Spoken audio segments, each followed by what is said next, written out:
เป็นปางมาลวิชัยเช่นเดียวกันนะก็จะมีความงดงามซึ่งพุทธลักษณะแล้วมองดูแล้วก็เป็นพระพุทธรูปพระสิงห์แบบเจียงแสนหนึ่งก็เป็นตระกูลช่างเจียงแสนเพราะฉะนั้นความแตกต่างทางด้านพุทธลักษณะซึ่งก็จะเกิดขึ้นแต่ละยุคแต่ละสมัยเป็นตระกูลช่างในสมัยนั้นๆเฮาถือว่าในดินแดนแถบภาคกลางบอกว่าจะเป็นกรุงสุโขทัยกรุงศรีอยุธยาตลอดถึงกรุงเทพพระมหานครช่างที่ได้ทำหล่อพระพุทธรูปขึ้นนั้นก็จะเป็นช่างตระกูลอู่ทองในส่วนที่สองในแถบทางเหนือของเฮาบอกว่าจะเป็นอาณาจักรล้านนาพระพุทธรูปที่ก่อสร้างขึ้นเป็นพระพุทธสิหิงค์นั้นก็จะเป็นตระกูลช่างเจียงแสนในส่วนของทางภาคใต้เปิ้นก็จะมีตระกูลช่างของเปิ้นซึ่งเราเรียกว่าเป็นตระกูลช่างศรีวิชัยก็จะมีสร้างพระพุทธรูปขึ้นมาเป็นลักษณะของตระกูลช่างแต่ละช่างเพราะฉะนั้นในการตีเฮาได้พินิจพิจารณาถึงความเป็นมาของพระพุทธสิหิงค์นั้นก็จะปรากฏอยู่ในพงศาวดารหรือหนังสือประวัติศาสตร์ที่ได้เป็นหลักฐานทางประวัติศาสตร์ที่เฮาได้อ้างอิงได้ก็จะมีพงศาวดารโยนกพงศาวดารโยนกอันที่สองก็คือจะเป็นหนังสือสิงเรียกว่าสิหิงคนิทานส่วนเอกสารอันที่สามก็คือหนังสือชินการมาลีปกรณ์อันที่สี่ก็คือเป็นรัตนพิมพ์พระวงศ์ซึ่งหนังสือในสมัยโบราณเหล่านี้ก็ได้กล่าวถึงพุทธลักษณะกล่าวถึงประวัติกล่าวถึงความศักดิ์สิทธิ์ของพระพุทธสิหิงค์ซึ่งในที่ปรากฏอยู่ในสิ่งเหล่านี้ในหนังสือเหล่านี้บอกว่าจะเป็นกลอนบอกว่าจะเป็นบทความหรือจะเป็นเรียกว่าฉันทลักษณะที่กล่าวถึงบุคคลสำคัญในสมัยนั้นบอกว่าจะเป็นพระมหากษัตริย์ในถิ่นล้านนาก็ดีหรือพระมหากษัตริย์ที่ได้มาเรียกว่าได้มาอยู่เมืองเชียงใหม่บอกว่าจะเป็นกษัตริย์จากพม่าก็ดีหรือบุคคลสำคัญก็ดีก็จะจารึกว่าก่อนจะจากเมืองเชียงใหม่หรือเดินทางจากเมืองเชียงใหม่ไปก็จะมากราบมาไหว้พระพุทธสิหิงค์แล้วก็น้อมรำลึกถึงพระคุณของพระพุทธสิหิงค์อย่างเป็นต้นก็จะปรากฏอยู่ในหนังสือประวัติศาสตร์เหล่านี้บอกว่าจะเป็นพงศาวดารโยนกก็ดีสิหิงคนิทานก็ดีชินการมาลีปกรณ์ก็ดีตลอดถึงหนังสือเกี่ยวกับประวัติของพระแก้วมรกตที่ได้มาอยู่ทางเหนือของเฮาซึ่งเรียกว่ารัตนพิมพวงศ์ก็จะเป็นเอกสารสำคัญท่านสาธุชนทั้งหลายในสัปดาห์ที่ผ่านมานั้น อาตมาภาพได้กล่าวความเป็นมาของ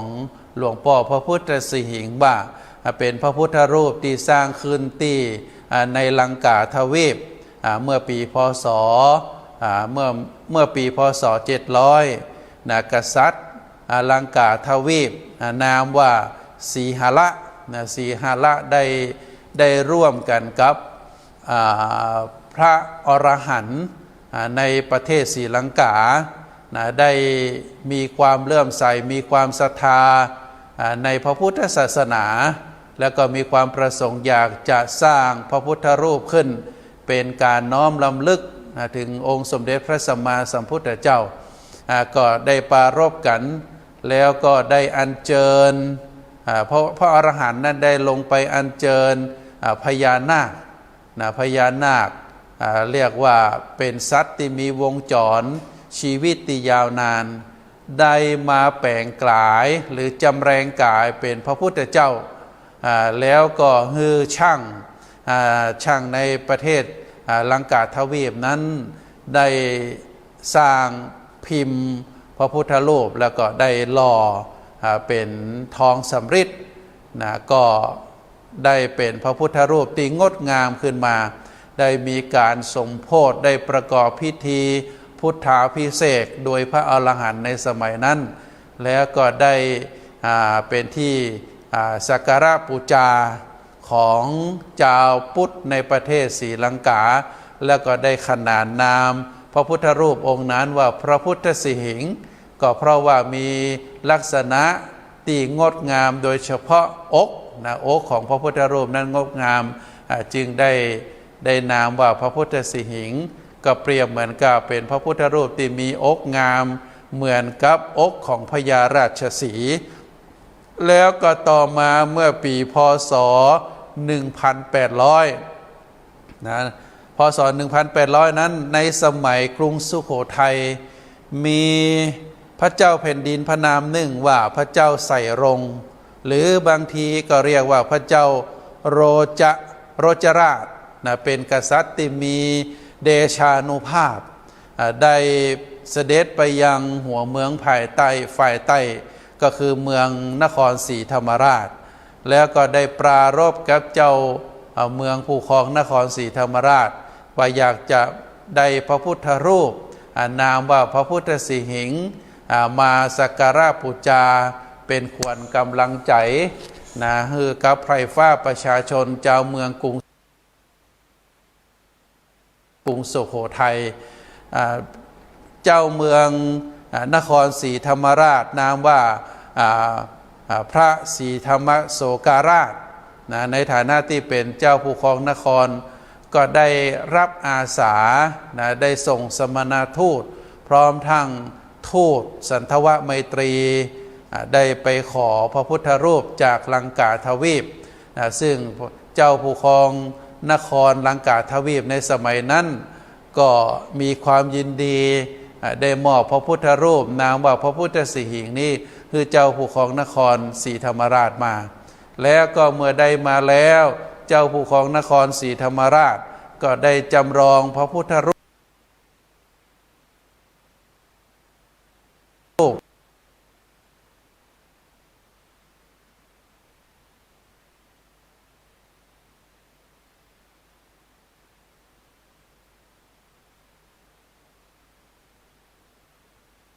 ไทยตลอด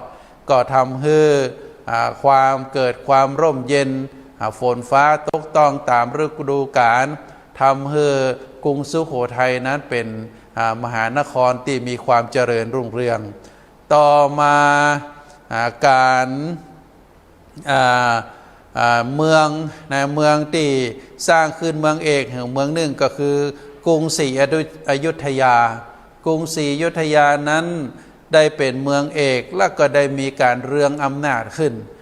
เมื่อกรุงสุโขทัยอ่อนแอลงโดยที่พระเจ้าแผ่นดินพระนามว่าพระอัฏฐกะพระอัฏฐกะริไทยพระเจ้าอัฏฐกะริไทยรามาธิบดีก็มีความประสงค์ที่จะได้พระพุทธสิหิงค์จากกรุงสุโขทัยเพื่อมาประดิษฐานอยู่ที่กรุงศรีอยุธยาก็ได้ไปขอมาซึ่งเจ้าผู้ครองนครกรุงสุโขทัยนะผู้ครองกรุงสุโขทัยก็ยินดีมอบเพื่อมาเพราะถือว่าในสมัยนั้นกรุงศรีอยุธยานั้นเรืองอำนาจแล้วก็กรุงสุโขทัยได้อ่อนกำลังลงเมื่อพระพุทธสิหิงค์ได้ย้ายมาประดิษฐานอยู่ที่กรุงศรีอยุธยาแล้วก็ปรากฏว่าต่อมาได้มีเมืองเอกแห่งเมืองหนึ่งนามว่าเมืองกำแพงเพชรนครกำแพงเพชรมีพระเจ้าแผ่นดินพระนามว่ายานาดิษฐ์พระเจ้าแผ่นดินนามว่าพญานาดิษฐ์นั้นก็เป็น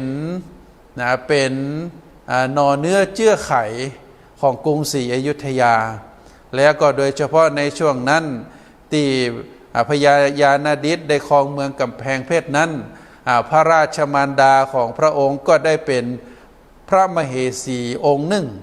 ของสมเด็จพระบรมราชาธิราชที่หนึ่งแห่งกรุงศรีอยุธยา แล้วก็มีความประสงค์อยากได้พระพุทธสิหิงค์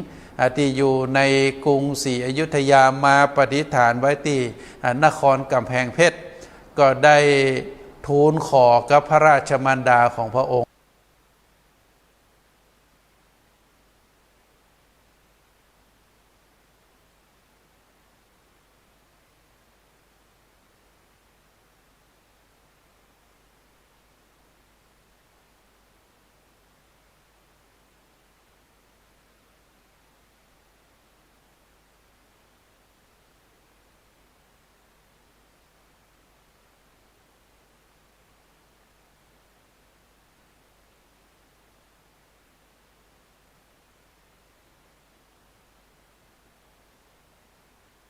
พระองค์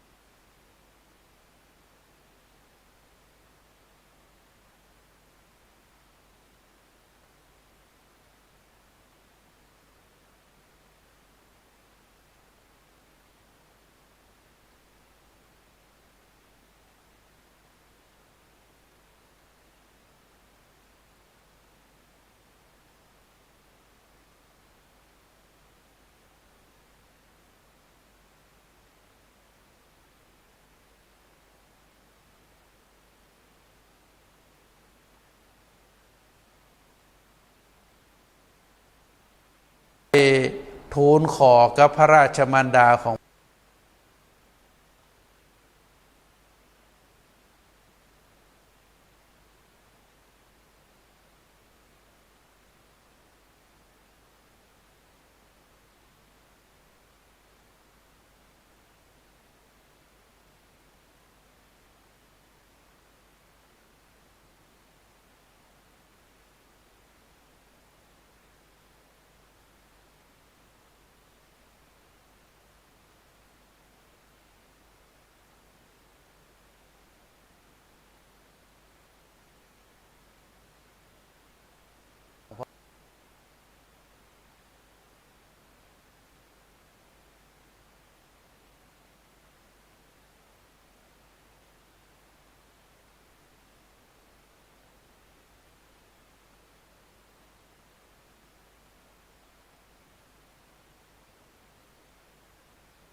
วัด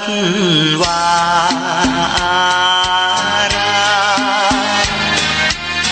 เป็นแหล่งธรรมะเขตขามล้อมจิตใจงดงามให้ผู้คนในสยามอารามบุญนุ่นอุ่นไอวัดเป็นที่พึ่งทางใจผู้คนเลื่อมใสใบบุญเพื่อหนุนคำจุนศรัทธา พระธรรมนั้นเป็นคำสอนศาสดาชี้แนะบุญกรรมนำพาให้เดินหน้าถูกทางพระเป็นองค์บุญคอยชี้ทางเพิ่มพูนให้เกิดคุณทางใจเป็นร่มโพร่มใสแผ่ไปทั่วสารพานวัดเป็นที่ยึดเหนี่ยวใจให้คนใฝ่สร้างความดีชี้แนะพระธรรมสองทางสังคมไม่มีแต่กล่าวอับลางมีรักผูกพันสรรสร้างไม่อ้างว้างเดียวดายไปวัดทำบุญสุนทานสดใสชื่นบานร่มเย็นร่มใจให้เราผ่อนคลายมีคุณธรรมน้อมนำจิตคนมากมายสังคมสดใสเลี้ยวไปแห่งใดรอยยิ้มมากมีในสังคมไทยมีพระนำใจมีมิตรไมตรีมีธรรมะช่วยนำชี้ทำดีแล้วมีคุณค่าคนไทยไร้ทุกข์สุขใจจริงนะมีน้ำใจดีทั่วลาใต้แผ่นฟ้าเมืองไทย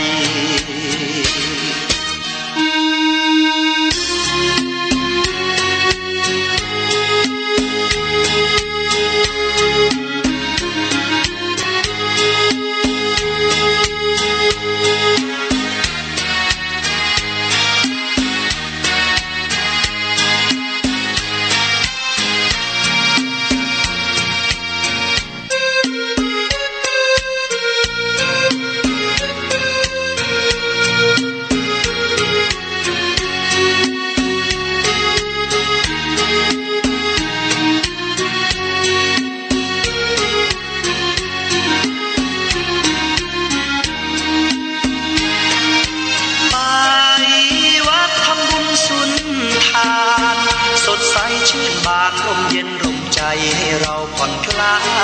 ยมีคุณธรรมน้อมนำจิตคนมากมายสังคมสดใสเลี้ยวไปแห่งใดรอยยิ้มมากมีในสังคมไทยมีพระนำใจมีมิตรไมตรีมีธรรมะช่วยนำชี้ทำดีแล้วมีคุณค่าคนไทยไร้ทุกข์สุขใจจริงนะมีน้ำใจดีทั่วลาใต้แผ่นฟ้าเมืองไทย